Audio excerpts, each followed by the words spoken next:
AIIMS ആണെങ്കിലും അതിവേഗ റെയിലാണെങ്കിലും കേരളത്തോട് കടുത്ത അവഗണനയാണ് കേന്ദ്ര ബജറ്റിൽ ഉള്ളത്. അതില് കേരളത്തിന്റെ പൊതുവായിട്ടുള്ള വികാരം ഈ ദിവസങ്ങളിൽ ഇന്നലെ ഈ മണിക്കൂറുകളിൽ നമ്മൾ കണ്ടുകൊണ്ടിരിക്കുന്നതാണ്. തീർച്ചയായിട്ടും വളരെ പ്രതിഷേധാർഹമായിട്ടുള്ള ഒരു കാര്യമാണ്. ഓരോ കേരളത്തിലുള്ള ബഹുഭൂരിപക്ഷം ആളുകളും ഉയർത്തുന്ന ഒരു ചോദ്യം എന്താ, കേരളം ഇന്ത്യയിലല്ലേ എന്നുള്ളതാണ്. ഇതില് BJP സംസ്ഥാന അധ്യക്ഷൻ ഇന്നലെ എയിംസിന് സ്ഥലം ഏറ്റെടുത്തു കൊടുത്തില്ല എന്ന് മാധ്യമങ്ങളോട് പറയുന്നത് കേട്ടു. തീർത്തും തെറ്റായിട്ടുള്ള കാര്യമാണ്. അതിൽ ഏറ്റവും പ്രധാനപ്പെട്ട കാര്യം കിനാലൂരിൽ 150 ഏക്കർ വ്യവസായ വകുപ്പിന്റെ സ്ഥലമാണ്. വ്യവസായ വകുപ്പിന്റെ സ്ഥലം ബഹുമാനപ്പെട്ട മുഖ്യമന്ത്രി, അതുപോലെ വ്യവസായ വകുപ്പ് മന്ത്രി, റവന്യൂ വകുപ്പ് മന്ത്രി, ഞങ്ങൾ എല്ലാവരും ചേർന്നുകൊണ്ട് 2021-22 തന്നെ, കാരണം കേന്ദ്രം പറഞ്ഞു ഒരു സ്പെസിഫിക് ആയിട്ട് ഒരു സ്ഥലം നിങ്ങൾ കാണിക്കണം, 200 ഏക്കർ സ്ഥലം, അതില് ഇന്ന ഒരു സ്ഥലം അത് കാണിക്കണം, അതിൽ വൈദ്യുതിയും വെള്ളവും ഒക്കെ ലഭിക്കത്തക്ക നിലയിലുള്ള സ്ഥലമായിരിക്കണം. അപ്പൊ അതിന്റെ അടിസ്ഥാനത്തിൽ ഈ 150 ഏക്കർ സർക്കാരിന്റെ തന്നെ സ്ഥലമാണ്. 50 ഏക്കർ അക്വയർ ചെയ്തിട്ട് അതിന്റെ ഉൾപ്പെടെയുള്ള കാര്യങ്ങൾ കേന്ദ്രത്തെ അറിയിച്ചു. ഇതിന് ഏറ്റവും വലിയ തെളിവ് 2020, ഞാൻ ഇന്നലെ അത് സമൂഹ മാധ്യമങ്ങളിൽ പങ്കുവച്ചിരുന്നു. 2024 കേന്ദ്ര ആരോഗ്യ മന്ത്രാലയത്തിൽ നിന്ന് ലഭിച്ച ഒരു കത്തിനകത്ത് പറയുന്നത്, അത് ഈ രേഖകളെല്ലാം സമർപ്പിച്ചതിന് ശേഷമാണ് പറയുന്നത്, ഇൻ പ്രിൻസിപ്പിൾ തത്വത്തെ ഇതിന് അംഗീകാരം നൽകണമെന്ന ശുപാർശയോടുകൂടി ധനമന്ത്രാലയത്തിന് ഇത് കൈമാറിയിരിക്കുന്നു എന്നുള്ളതാണ്. അത് മാത്രമല്ല, അടുത്ത ഇതിൽ പറയുന്നത്, അടുത്ത പ്രഖ്യാപനത്തിൽ കേരളത്തിന്റെ ഈ ഒരു ആവശ്യം എയിംസ് എന്നുള്ളത് ഉൾപ്പെടുത്തും എന്നുള്ളതാണ് പറഞ്ഞിരിക്കുന്നത്. അപ്പൊ തീർത്തും തെറ്റായിട്ടുള്ള കാര്യമാണ് പറയുന്നത്. കേരളം സ്ഥലം കൊടുത്തില്ല എന്നുള്ളത് തെറ്റായിട്ടുള്ള കാര്യമാണ്. ഇത് കേരളത്തിന് തരരുത് എന്നുള്ള നിലപാടാണ്. അതാണ് ഇതിൽ നിന്ന് വ്യക്തമാകുന്നത്. അത് നമുക്ക് കേരളത്തെ സംബന്ധിച്ചിടത്തോളം അങ്ങേയറ്റത്തെ അവഗണനയാണ് ഉള്ളത്. അത് കേരളം ഒന്നിച്ച് അതിലുള്ള പ്രതിഷേധം രേഖപ്പെടുത്തുക തന്നെയാണ് ചെയ്യുന്നത്.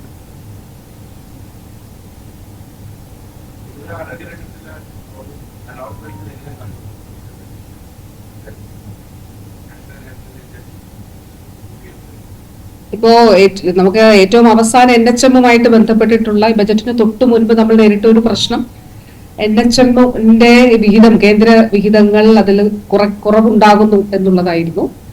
അപ്പോൾ ഈ ബജറ്റുമായിട്ട് ബന്ധപ്പെട്ടിട്ട് ആരോഗ്യ മേഖലയ്ക്ക് കൂടുതൽ അലോക്കേഷൻ ഉണ്ടാകും എന്നുള്ളതാണ് തീർച്ചയായിട്ടും നമ്മൾ എല്ലാവരും പ്രതീക്ഷിച്ചിരുന്നത്. പക്ഷെ അലോക്കേഷൻ ഉണ്ടായില്ല എന്നുള്ളതാണ്. അപ്പൊ കേരളത്തിന്റെ ഒരു അനുഭവത്തെ കുറിച്ച് പറയുമ്പോൾ, നമ്മളിപ്പോ 14 ജില്ലകളിലും മെഡിക്കൽ കോളേജുകൾ സ്ഥാപിച്ചു. നമ്മൾ എല്ലാ ജില്ലകളിലും ഗവൺമെന്റ് നഴ്സിംഗ് കോളേജുകൾ സ്ഥാപിച്ചു. പക്ഷേ ജില്ലാ ആശുപത്രികൾ കൺവേർട്ട് ചെയ്ത് മെഡിക്കൽ കോളേജ് ആക്കുന്ന ഒരു പദ്ധതി കേന്ദ്രത്തിനുണ്ടായിരുന്നു. അതിൽ ഒരു ജില്ലക്കെങ്കിലും, കാസർഗോഡിനോ വയനാടിനോ എങ്കിലും, ഇപ്പൊ ജില്ലാ ആശുപത്രിയാണല്ലോ, വയനാട് ജില്ലാ ആശുപത്രിയാണ് മെഡിക്കൽ കോളേജായിട്ട് മാറ്റിയിട്ടുള്ളത്. അപ്പൊ ആ പ്രോജക്റ്റിൽ ഉൾപ്പെടുത്തി അതിൽ ധനസഹായം നമുക്ക് നൽകണമെന്ന് ചോദിച്ചപ്പോഴും നമുക്ക് ലഭിച്ചിട്ടില്ല. നഴ്സിംഗ് കോളേജുകളുടെ കാര്യം ഇതേപോലെ തന്നെ 100-121 നഴ്സിംഗ് കോളേജുകൾക്ക് വേണ്ടി ധനസഹായം അനുവദിച്ചു. ഒറ്റ നഴ്സിംഗ് കോളേജ് പോലും കേരളത്തിന് അതിന്റെ ധനസഹായം ലഭിച്ചിട്ടില്ല. അപ്പൊ ഇത് തുടരുന്ന അവഗണനയാണ്. ഇത് ഇപ്പോ എയിംസിന്റെ ആവശ്യം തന്നെ എത്രയോ വർഷങ്ങളായിട്ടുള്ള നമ്മുടെ ആവശ്യമാണ്. ആ ആവശ്യത്തോട് മുഖം തിരിഞ്ഞു നിൽക്കുക എന്നുള്ളത് മാത്രമല്ല, ഇപ്പൊ തരാൻ പോകുന്നു എന്ന് പറഞ്ഞിട്ട് തരുന്നില്ല എന്നുള്ളത്. അപ്പൊ അവർക്ക് മറ്റു തടസ്സങ്ങളില്ല. തരണ്ട എന്നുള്ളത് ഒരു പൊളിറ്റിക്കൽ ഡിസിഷൻ ആയിട്ട് മാത്രമേ കാണാൻ സാധിക്കുള്ളൂ. അവരുടെ രാഷ്ട്രീയ തീരുമാനമാണ് എന്നുള്ളതാണ് കാണാൻ സാധിക്കുന്നത്. ആ രാഷ്ട്രീയ തീരുമാനം എന്തുകൊണ്ടാണ്? കേരളം ഇന്ത്യയിലല്ലേ, കേരളത്തോട് എന്തിനാണ് ഈ അവഗണന? നമ്മുടെ ഉൾപ്പെടെ നികുതി പണത്തിന്റെ വിഹിതങ്ങൾ കേന്ദ്ര സർക്കാരിന്റെ, അപ്പൊ അവർക്ക് അത് ലഭ്യമാകുകയും നമുക്ക് അർഹമായിട്ടുള്ള കാര്യമാണ് നമ്മൾ നൽകുന്നത്. അപ്പോ ഈ ഫിസ്ക്കൽ ഫെഡറലിസത്തിൽ കേരളത്തെ സംബന്ധിച്ചിട്ടുണ്ടാകുന്ന വളരെ നിർഭാഗ്യകരമായിട്ടുള്ള, ഒരിക്കലും ഉണ്ടാകാൻ പാടില്ലാത്ത അനുഭവങ്ങൾ പോലെ തന്നെ ഈ പദ്ധതികൾ സംബന്ധിച്ചും കേരളം മാറ്റി നിർത്തപ്പെടുന്ന, അവഗണിക്കപ്പെടുന്ന വളരെ വളരെ തെറ്റായിട്ടുള്ള രീതിയാണ് ഉണ്ടാകുന്നത്. അത് വളരെ പ്രതിഷേധാർഹമായിട്ടുള്ള ഒരു കാര്യമാണ്.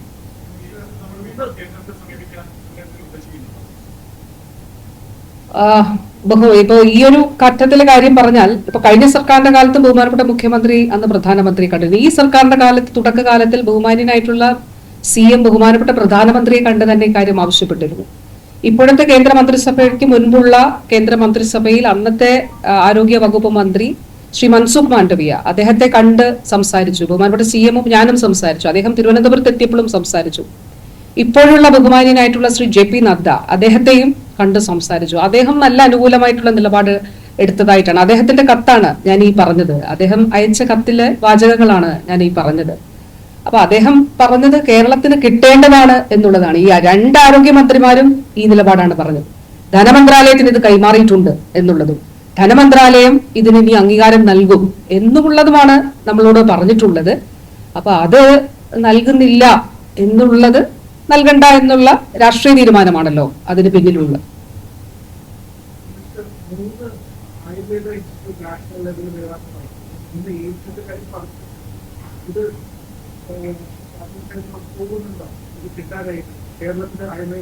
തീർച്ചയായിട്ടും നമുക്ക് ഒരു സംസ്ഥാനം എന്നുള്ള നിലയിൽ അർഹമായിട്ടുള്ള കാര്യങ്ങൾ ഇനിയും നമ്മൾ ചോദിക്കും. ഇപ്പൊ നേരത്തെ ചോദിച്ച ചോദ്യം എയിംസ് ഇനി ചോദിക്കുമോ? തീർച്ചയായിട്ടും ചോദിക്കും. കാരണം ബഹുമാനപ്പെട്ട CM ഡൽഹിയിലേക്ക് എത്തുമ്പോൾ ബഹുമാനപ്പെട്ട പ്രധാനമന്ത്രിയെ കാണുമ്പോഴും ഉന്നയിക്കുന്ന ആവശ്യങ്ങളിൽ അജണ്ടയിൽ ഒന്ന് എയിംസ് തന്നെയാണ്. ഏറ്റവും അവസാനം പോയപ്പോഴും അങ്ങനെ തന്നെയായിരുന്നു. ആരോഗ്യ മന്ത്രിയുമായിട്ടുള്ള കൂടിക്കാഴ്ചയിലും നമ്മുടെ ആവശ്യങ്ങളിലെ ഒന്നാമത്തെ ആവശ്യം എപ്പോഴും എയിംസ് തന്നെ ആയിരിക്കും. അപ്പൊ എയിംസ് ലഭിക്കണം എന്നുള്ളത് തന്നെയാണ്. ഇനിയും ആ ആവശ്യം ഉന്നയിക്കും. അത് കേരളത്തിന് ആവശ്യമാണ്. അതോടൊപ്പം തന്നെ ആയുർവേദവുമായിട്ട് ബന്ധപ്പെട്ടു ഇപ്പോൾ നമ്മൾ കണ്ണൂരിൽ രാജ്യാന്തര ആയുർവേദ ഗവേഷണ കേന്ദ്രം ആരംഭിക്കുകയാണല്ലോ. ബഹുമാനപ്പെട്ട CM ഉദ്ഘാടനം ചെയ്യാനായിട്ട് പോവുകയാണ്. അതും ഈ പറഞ്ഞതുപോലെ കിഫ്ബിയിലൂടെയാണ് അതിന്റെ നിർമ്മാണം പൂർത്തീകരിച്ചിട്ടുള്ളത്. അതിന്റെ തസ്തികൾ ഉൾപ്പെടെ നമ്മൾ സൃഷ്ടിച്ചു. നമുക്കൊരു ധനസഹായം അതിൽ ലഭിച്ചിട്ടില്ല.